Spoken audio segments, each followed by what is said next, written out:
সবাই শুনতে হবে, কথা বলছেন, সকলেই আল্লাহর কথা শুনবে এটা জরুরি না, এবং সবার সৌভাগ্য হবে এটাও জরুরি। আসমানের কাছে আল্লাহ আল্লাহর কথা বলতে পারে এটাও সৌভাগ্য, শুনতে পারে এটাও সৌভাগ্য, ইন্তজাম করতে পারে এটাও সৌভাগ্য। ذلك فضل الله يؤتيه من يشاء। আল্লাহ তাআলা বলছেন এটা আল্লাহ তাআলার ফজল, অনুগ্রহ, দয়া। তিনি যাকে ইচ্ছে করেন দিয়ে দেন, তিনি যাকে ইচ্ছে। হযরত বেলাল রাদিয়াল্লাহু তাআলা ওনার বাড়ি মক্কা মদিনা, কিন্তু উনি মুসলমান ছিলেন, সাহাবী। হযরত হুযায়ফা নবীজির সাহাবী, ওনার বাড়ি মক্কা মদিনা ইয়ামান, উনি মুসলমান সাহাবী। হযরত সালমান ওনার বাড়ি মক্কা মদিনা, ওনার বাড়ি ইরান পারস্য, তো উনি সেখান থেকে আল্লাহ আনাইছে, উনি কালেমা পড়েছে। হযরত আবু হুরায়রা রাদিয়াল্লাহু তাআলা বিখ্যাত সাহাবী, সবাই নাম জানেন, আবু হুরায়রার নাম সবাই জানেন না? উনিও কিন্তু মক্কা মদিনার মানুষ, উনি দাউস গোত্র, অনেক দূর, কিন্তু সেখান থেকে আল্লাহ আমাকে আনাই মুসলমান হয়েছেন, সাহাবী হয়েছেন। কিন্তু আবু জাহেল বাড়ি আল্লাহর ঘর কাবা সবচেয়ে কাছে, সর্বপ্রথম বাড়ি কাবা ঘরের পর আবু জাহেল, জানেন? আবু জাহেলের ঘরের আগে কারো ঘর, কারো ঘর ছিল, নবীজির ঘর আরো পিছনে, সবার ঘর পিছনে। কাবা ঘরের সবচেয়ে নিকটতম প্রতিবেশী ছিল আবু জাহেল। কিন্তু বদমাইশ আবু লাহাব আছে বঞ্চিত, এই জন্য এটা আসমান এত কাছে থেকে বঞ্চিত হলো কেন, এত দূরের থেকে আসলো, বুঝছেন না? হিসাব তাহলে মূলত ফয়সালাটা কার? ইউতিহি মান ইয়াশা। আল্লাহ বলছেন আমার অনুগ্রহ, আমার দয়া, আমি যাকে ইচ্ছে করি, আমি যাকে ইচ্ছে করি। এই জন্য বললাম সবাই শুনতে পারবে, শুনবে, এটা জরুরি। আল্লাহ যাকে পছন্দ করে ইচ্ছে করে তাকে আল্লাহ তাআলা দ্বীনের বুঝ দেন। হাদিসের মধ্যে আছে মান ইউরিদিল্লাহু বিহি খায়রান ইউফাক্কিহু ফিদ্দীন। আল্লাহ যার ভালো চান, কল্যাণ করতে চান, তাকে আল্লাহ তাআলা দ্বীনের বুঝ দেন, দ্বীনের বুঝ দেন। নবীজি বলেন ইযা আরাদাল্লাহু বিআবদিন খায়রান ইসতা'মালা। আল্লাহ যখন তার বান্দার ব্যাপারে ভালো ফয়সালা করেন, আল্লাহ তাআলা তাকে কাজে লাগান। সাহাবীরা জিজ্ঞেস করছে কিভাবে কাজে লাগান? কাইফা ইসতা'মালা, হে আল্লাহ রাসূল, আল্লাহ তাকে কাজে লাগান কিভাবে? তো নবীজি বলেন ওয়াফিকুহু লিআমালি ক্বাবলা আল-মাউত।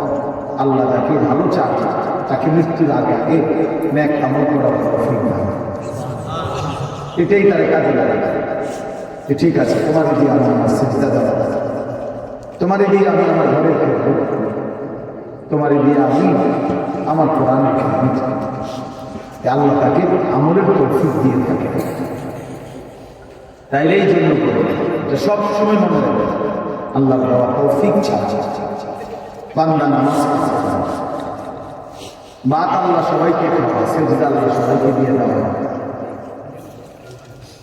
দুনিয়ার প্রয়োজন আল্লাহ সকলের প্রয়োজন, জন্তু, জানোয়ার, কুকুর, বিড়াল, সাপ, বিচ্ছু, কাফের, মুশরিক, বেঈমান, নাস্তিক, মুরতাদ, এদের সকলের দুনিয়াবি প্রয়োজন আল্লাহ করেছেন।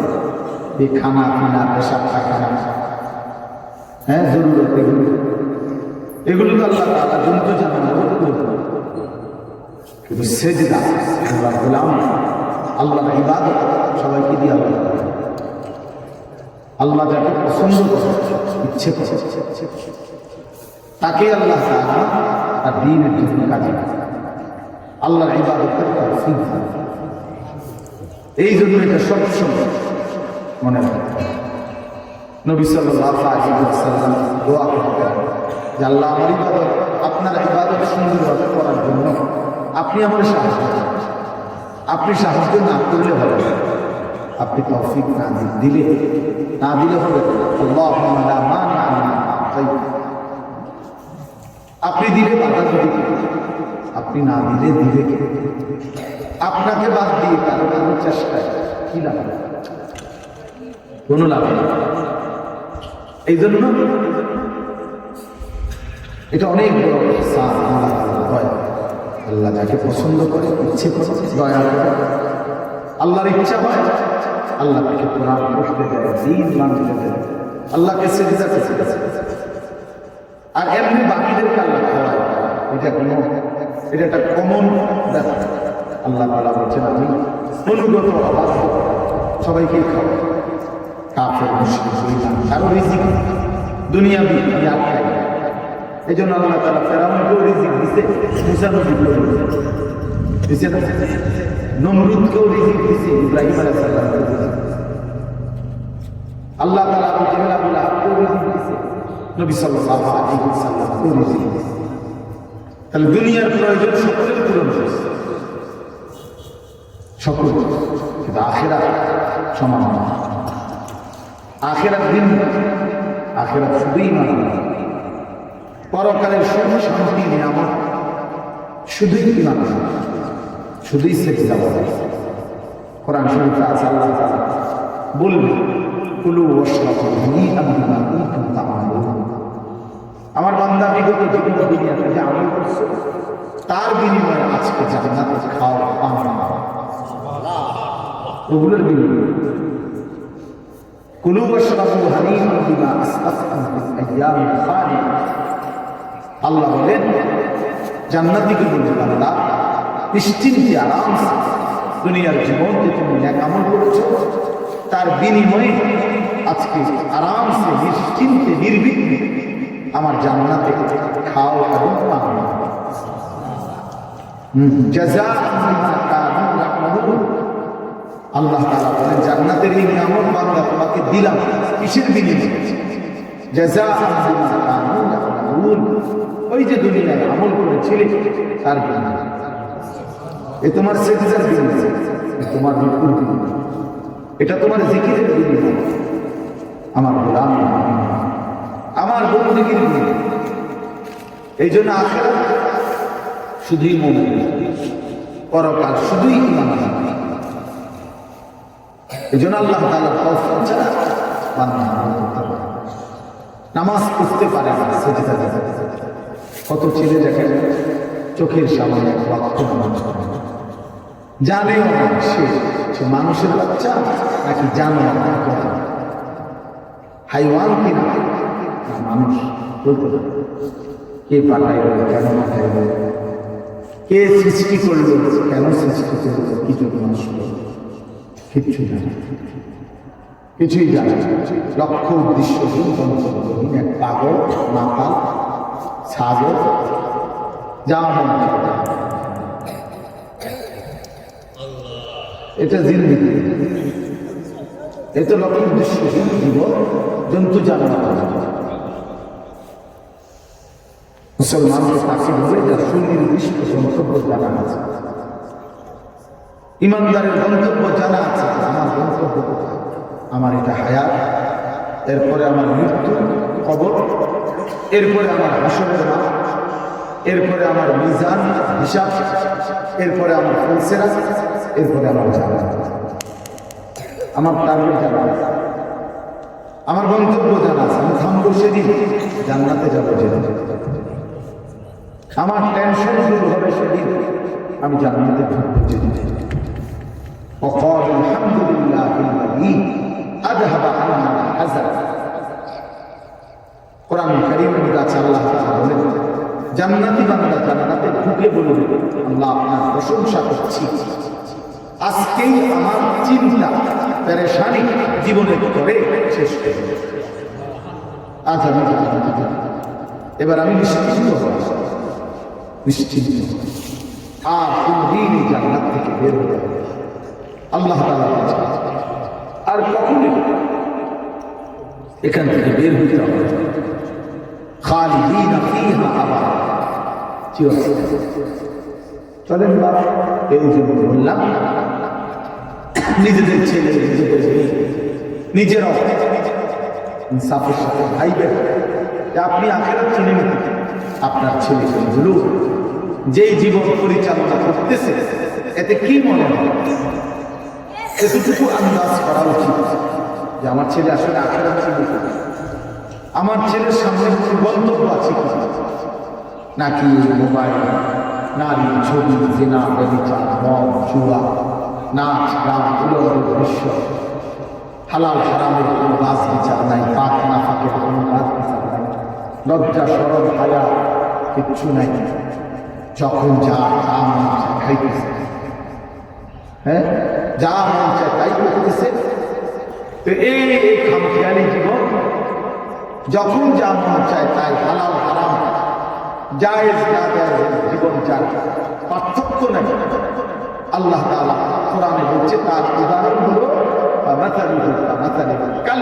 কুত্তার। হ্যাঁ, কোরআন শরীফের আয়াত। ওই জীবন কুত্তার জীবন, কুকুরের জীবন। এই জন্য আমি সবসময় এটা বলবো যে নামাজের দিন থেকে কুত্তার জীবন। এই ফজরের নামাজ না পড়ে যে জানোয়ারগুলো ঘুমায় থাকে এগুলা কুকুরের জীবন।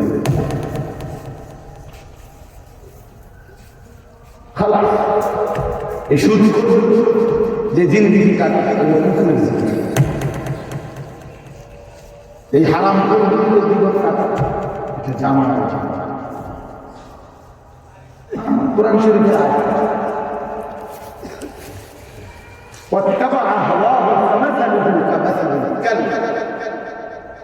আল্লাহ বলছে মনের ইচ্ছা মতো দিয়ে চলে, আল্লাহর হুকুমের পরোয়া করে না। হালাল হারাম এর পার্থক্য যে মানে না, আল্লাহ বলছে তার উদাহরণ কুত্তার মতো, কুকুরের মতো।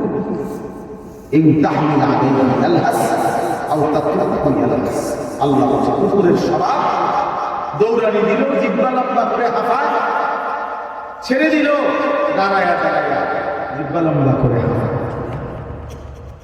জিহ্বা লম্বা করে হাঁপায়। এমন এ কুকুরের পেলেও অতৃপ্ত, না পেলেও থাকলেও অশান্তি, কারণ হারাম না ফরমান আল্লাহর অবাধ্য, পাক নাফা, হালাল হারাম। যার কাছে সুন্দর ব্যবসা একই রকম মনে হয় সে কি মানুষ না? যার কাছে আপন বউ পরের মহিলা সমান মনে হয়, নিজের বউ দেখে মানুষের বেরিয়ে দেখে, তো তার কাছে কি কোনো হালাল হারামের পার্থক্য আছে? তো সে জানোয়ার না, জানোয়ার সে জানোয়ার না, জানোয়ারটা কি বলে? ইনসাফ করতে হবে, নাহলে বিচারে কি করে? এই জন্য এটা সবসময় মনে হয় জবান হন আর বুড়া হন, আমি হইয়া রাখলাম হালাল হারামের পার্থক্য যার মধ্যে নাই। কুকুরের মধ্যে কোনো হালাল হারামের পার্থক্য, কুকুরের মধ্যে পাক নাফাকের কিছু, কারণ যেহেতু সে জানে। কিন্তু মানুষ যে ইনসান, তার সৃষ্টিগত সত্তার মধ্যে হালাল হারামের অনুভূতি থাকতে হবে। মুসলমান তাকে বলি তার মধ্যে জায়েজ না জায়েজ, হালাল হারামের অনুভূতি আছে, পাক নাফাকের অনুভূতি আছে। কোরআন কারীম আল্লাহ তাআলা বলছে, এজন্য নবীজি বলছেন আল হালাল বাইয়িন ওয়াল হারাম বাইয়িন। যেটা হালাল এটা স্পষ্ট, যেটা হারাম এটাও স্পষ্ট। নবীজি বলেন আমি অন্ধকারে রেখে যাই না উম্মতকে, একটা সেকেন্ডের জন্য আমি আমার উম্মতকে আড়ালে রেখে যাই নাই, সব কিছু আমি স্পষ্ট বলেছি। হালাল গুলোও পরিষ্কার করে দিয়েছি, হারাম যা তাও স্পষ্ট করে দিয়েছি। 24 ঘন্টার যাবতীয় কর্মকাণ্ড আমি আল্লাহ স্পষ্ট করে দিয়েছি। ওই দেখেন ওই অপদার্থ ছেলেটা এক নজরে মোবাইলের দিকে তাকিয়ে আছে, কারে বলে, কি ওয়াজ করে, এটা ধরে রাখছে মোবাইল, এক নজর এবার ওয়াজ হয়, কারে বলে, কি বলে, আমার এত কিছু আমি আর আমার মোবাইল। এই জিনিস এই ছেলে 24 ঘন্টা পৃথিবীতে তার একটাই দিকে, সেটা হলো একটা মোবাইল। এটাই তার মা, এটাই তার বাবা, এটাই তার আত্মীয়, এটাই তার সন্তান। মোবাইলেই হাসে, মোবাইলেই কাঁদে, মোবাইলেই ভাবে, মোবাইলেই সব কিছু জীবনে মোবাইল। কোত্থেকে আসলো, কে বানাইলো, কে সৃষ্টি করলো, কেন পাঠাইলো, কে আমারে বানাইলো, আমি কোত্থেকে আসলাম, কেন রাত হয়, কেন দিন হয়, আমার কোনো দায়িত্ব আছে কিনা, আমার আল্লাহর পক্ষ থেকে কিচ্ছু কোনো সামান্যতম বুদ্ধি আকল দিমাগ 365 দিন, এক বছরে কোনো দিন নামাজ পড়ে না, তারও কিছু মনে পড়ে না, কেউ তারে মনে করাইও দেয় না। ওই তার বাপ কেনা, তার মা কি, কেউ একটু বলেও না যে কি বাপ তুমি যে এক ওয়াক্ত নামাজ পড়ো না, তুমি মুসলমানের বাচ্চা হয়ে না, তুমি মানুষের বাচ্চা হয়ে না। তার মা মাই কেমন, সন্তানই কেমন। আমার খুব আফসোস লাগে, খুব আফসোস। মাঝে মাঝে মনটা চায় যে কি আসলে মুসলমান এত পাষাণ বিরোধ, বাপই কেমন, সন্তানই কেমন, মাই কেমন, মেয়েটাই কেমন। কেউ পর্দা করে, মাও বেপর্দা, মেয়েও বেপর্দা, বাপ ছেলে মেয়ে সবাই মিলে টেলিভিশন চায়, একসাথে নাচ গান নাটকের ছবি, নাটক, সিনেমা। কত নিকৃষ্ট মুসলমান, কত বেশরম, বেহায়া, নির্লজ্জ হইল, কত বড় বেশরম। আত্মমর্যাদা, আত্মসম্মান, লজ্জা যদি এক বিন্দু থাকবে, তাইলে তো বাবা জিজ্ঞেস করছে, কিরে বাপ তুই মুসলমানের ঘরে জন্ম না, এক ওয়াক্ত নামাজ পড়ে না, তুই কেমনে রে আমি মুসলমানের সন্তান হইনি? তুই মুসলমানের ঘরে সন্তান হইলি?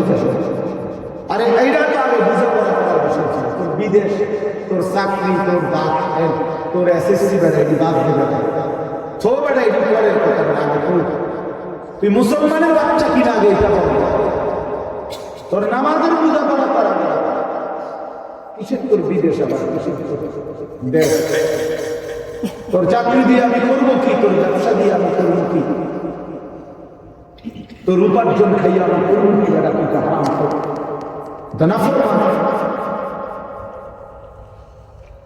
এতটুকু যদি বিবেক বাবার না থাকে, সেটা কেমন হবে? এ কেমন অভিভাবক, এ কেমন মুসলমান মা বাবা যাদের হৃদয়ে এই কথা আসলো? আপনার তো উচিত ছিল আগে বোঝাপড়া করা, আগে ছেলের সাথে বোঝাপড়া করেন। মুসলমানের বাচ্চা কি যাবে? মুসলমানের বাচ্চা 16 বছরে এক ওয়াক্ত নামাজ ছাড়া থাকতে পারে।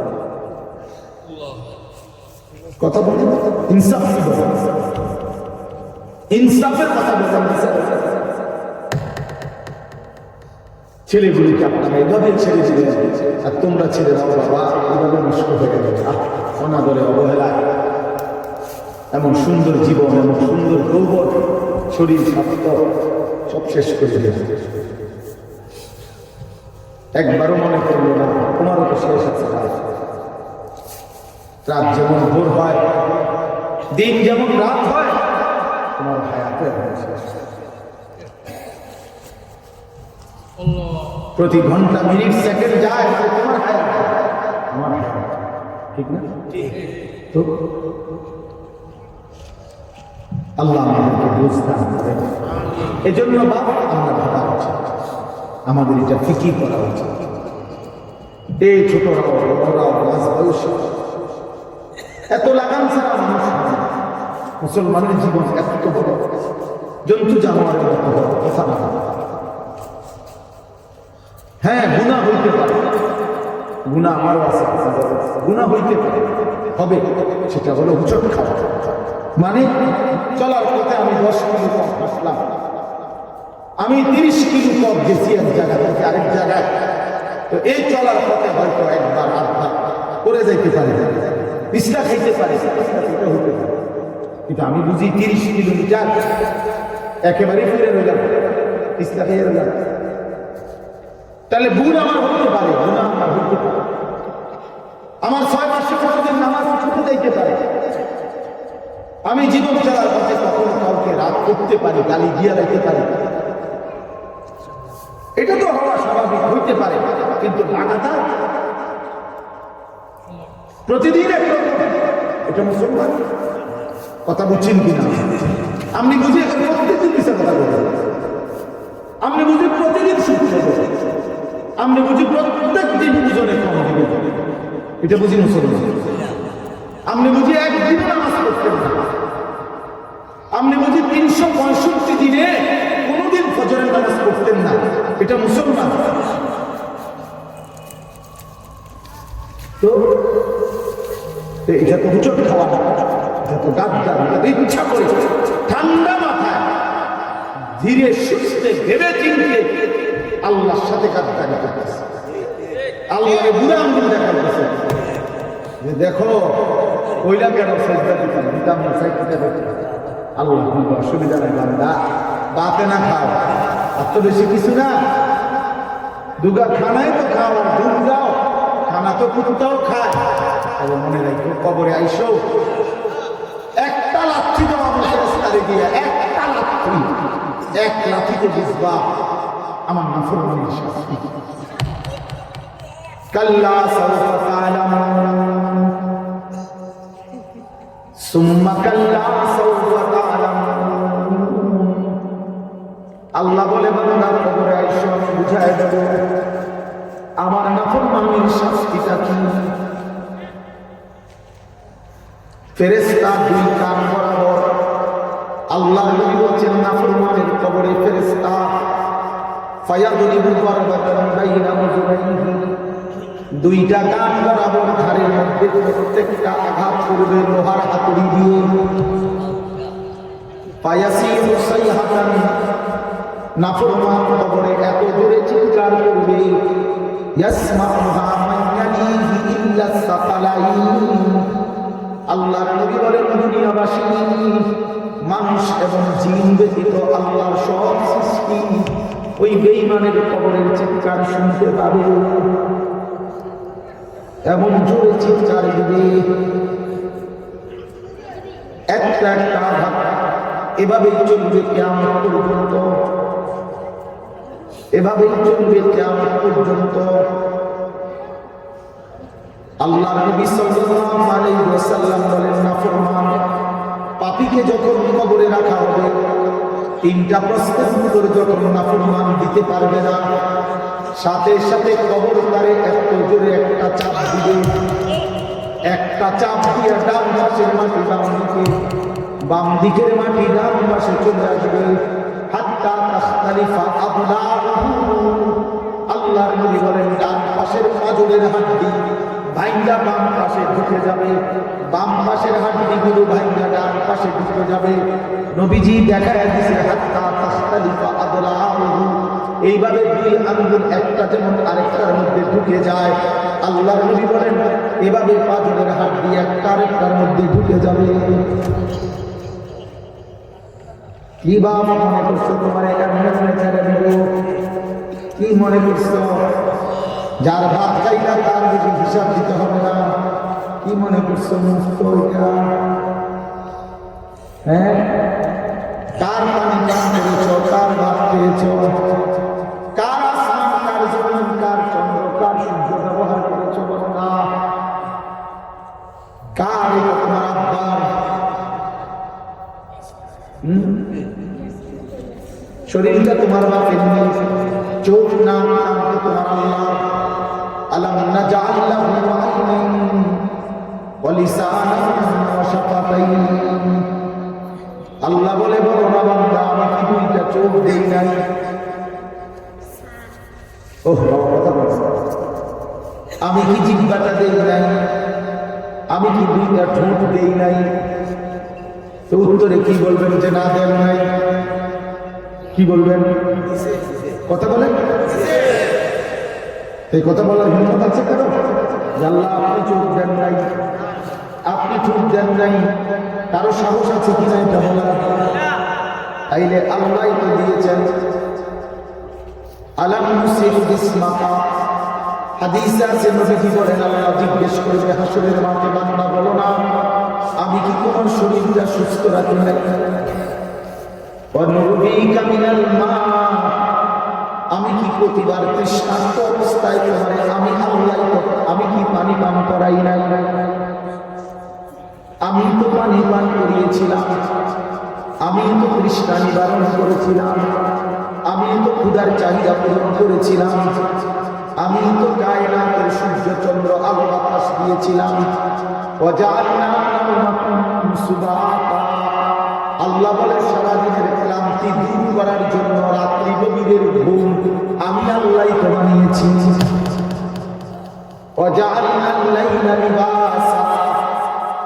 অন্ধকার কালো চাদর দিয়ে ঢেকে পৃথিবীটাকে অন্ধকারাচ্ছন্ন করে দিয়েছি আমি আল্লাহ তোমার ঘুমের উপযুক্ত পরিবেশের জন্য।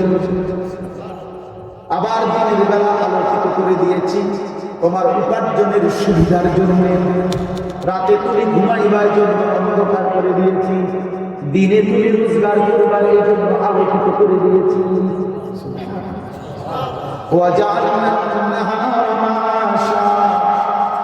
উপার্জনের জন্য দিন বানিয়েছি, ঘুমাইবার জন্য রাত বানিয়েছি।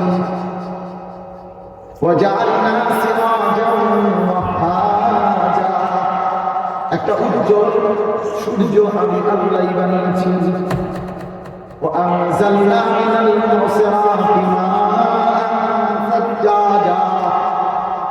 জমাট বাদামের থেকে আমি আল্লাহ অজর ধারায় বৃষ্টি নামিয়েছি। এই জমিনটাকে সিক্ত নরম করেছি, ছোট্ট ছোট্ট ছিদ্র বানিয়েছি। তোমার অনাদরে ফেলে দেওয়ার দানা আমি আল্লাহ কুদরতি স্বয়ংক্রিয় মেশিন দিয়ে আমি আল্লাহ জমিনের নিচে আমি নিয়ে এসেছি। কয়েকদিন পরে আবার আমি আল্লাহ সেই ছোট্ট দানা থেকে নতুন গাছ বের করে দিয়েছি। লিনুখরিজা বিহি হাব্বান ওয়া নাবাতা, তাহলে রিজিকের ব্যবস্থা আমি করলাম, ঘুমের ব্যবস্থা আমি করলাম, উপার্জনের পরিবেশ আমি করে দিলাম, শরীর স্বাস্থ্য জীবন যৌবন আমি দিলাম। আমি কেন সেজদা পেলাম না? আল্লাহ যদি বলে বান্দা আমি কি অপরাধ করলাম, আমি তোমার এত কিছু দিয়ে আমি কি অন্যায়টা করলাম যেই অপরাধের কারণে তুমি আমার সেজদা দিলা না? কি বলবা যুবক? নাফরমান যুবক কি বলবা? অসভ্য যুবক যে নামাজ পড়ো না, হাইওয়ান তুমি কি বলবা? তুমি মানুষ না জানোয়ার? বেনামাজি তুমি মানুষ না জানোয়ার? বল মানুষ না জানোয়ার বল না? অনেক বেহায়া এখনো হাসে এইখানে, এত বড় অসভ্য বেহায়া, এই বেহায়া এখনো হাসে। চিন্তা করছেন? হ্যাঁ, এত বড়, এত নির্লজ্জ, এত বড় অসভ্য যে এখনো হাসে। অর্থ হইল আমারই, বুঝলেন না? বুঝতেছে সে আমারই। আহা আহা, আমার মনে হয় কুকুরে কইলে কুকুর।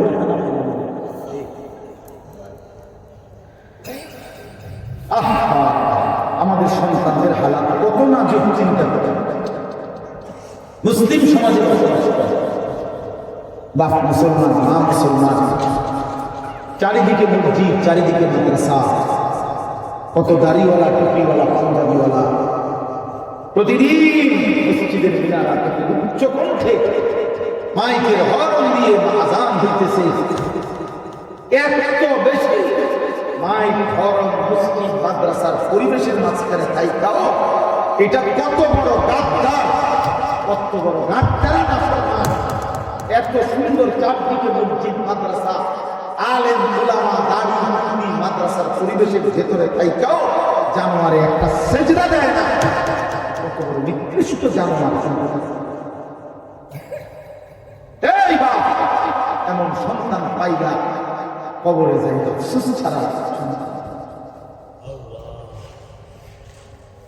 আজকে যদি আফ্রিকার জঙ্গলে থাকতে হলো, বাবা এত বড় আফ্রিকার জঙ্গলে ছিলাম যেখানে কোনোদিন কোন আজান হয় নাই, যেখানে কোনো মসজিদ দেখি নাই, মাদ্রাসা দেখি নাই, আল্লাহ চিন্তা থেকে আমি তো আফ্রিকার জঙ্গলের ভিতরে থাকতাম। বলে একটা ছেলে বলে, এই ছেলেগুলি বেনামাজি, যে ছেলেগুলি, এদেরকে জিজ্ঞাসা করেন, বাবা তুই কি আল্লাহ চিনলি না, রাসূল চিনলি না? তুমি বাবা কি মসজিদ চিনলা না, মাদ্রাসা চিনলা না? কোনদিন কি কোরআন দেখলে না? কারো লাশ, কারো জানাজা, কারো কবর কিছু দেখো না? কিছুই তোমার কলজার মধ্যে এক বিন্দু কোনো বিবেক অনুভূতি জাগাইল না?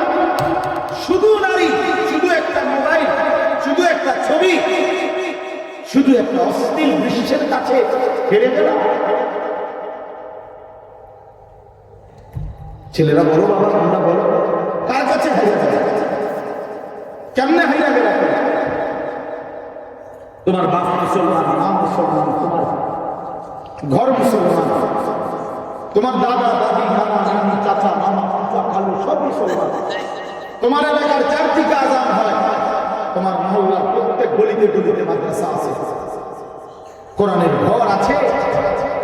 তোমারই কোনো না কোনো চাচাতো ভাই, মামাতো ভাই, ফুফাতো ভাই, আত্মীয় কেউ না কেউ হাফেজে কোরআন আছে, আছে